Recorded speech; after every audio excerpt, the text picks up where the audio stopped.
मराठी, ते धडक ते धडक. सांगता येईना आणि सहनही होईना शौचा वाटे रक्तस्राव, वेदना, वारंवार शौचास होणे हा मूळव्याध तर नाही ना? मिळवा कायमचा आराम, तोही एका दिवसात, वेदना रहित विना टाका. मूळव्याधीवर औषधोपचाराबरोबर लेझर व इंजेक्शनची खास सुविधा देणारे विट्यातील पहिलेच हॉस्पिटल डॉक्टर बंडगर यांचे मूळव्याध स्पेशालिटी हॉस्पिटल, अनुराज हॉस्पिटल शेजारी, एससी स्टँडच्या बाजूला, खानापूर रोड, विटा. 9वी 10वी 11वी 12वी science, NEET, JEE, CET, NATA अशा सर्व स्पर्धा परीक्षांसाठी नंबर 1 चा पर्याय म्हणजे Shri Rajalakshmi royal academy of science Vita. इथे मिळतो number 1 result, number 1 teaching quality, 3D animated video lectures, live organ biology workshop, number 1 infrastructure, AC, digital classroom, library, study room, expert lectures from various fields, educational tours, exclusive workshop for personality development, Olympiad exam, foundation course, लाखो रुपयांची scholarship आणि दत्तक योजनाही. आपल्या पाल्याच्या उज्ज्वल भविष्यासाठी आजच प्रवेश निश्चित करा.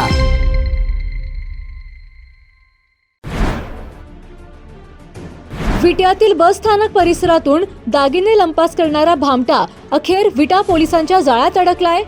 बसमध्ये चढताना तब्बल 6.5 लाखांचे दागिने चोरणाऱ्या गुन्हेगाराला पोलिसांनी जेरबंद केलंय. तब्बल 4 महिन्यांपासून पोलिसांना चकवा देणाऱ्या पांडुरंग मासाळकर याला अखेर अटक करण्यात आली आहे. पोलीस निरीक्षक धनंजय फडतरे यांच्या टीमने सापळा लावून जोरदार कामगिरी केली आहे.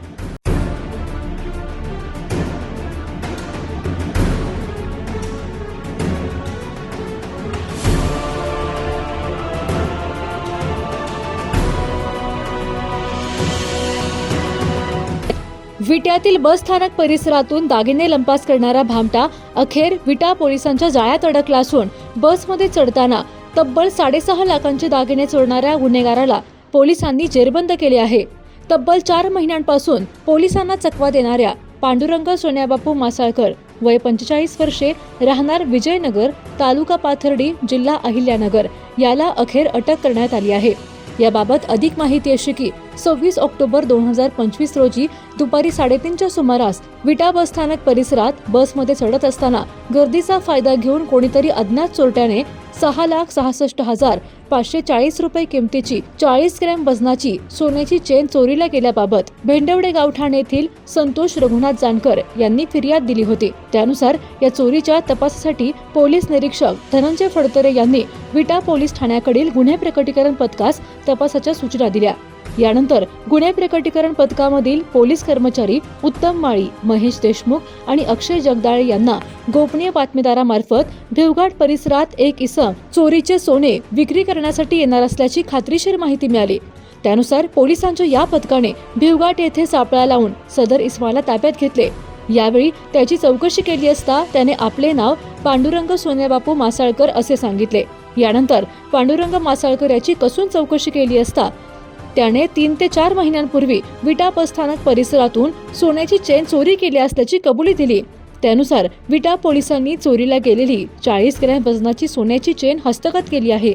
एकूणच विटा पोलिसांच्या या धडक कारवाईचे परिसरातून भरभरून कौतुक होत आहे. नाविन्यपूर्ण दागिन्यांची परंपरा आणि सोने चांदीच्या दागिन्यांचे होलसेल आणि रिटेल काउंटर म्हणजे साई ज्वेलर्स, कटरे सराफ. पत्ता सराफ पेठ, विटा. संपर्क आपल्या स्क्रीनवर.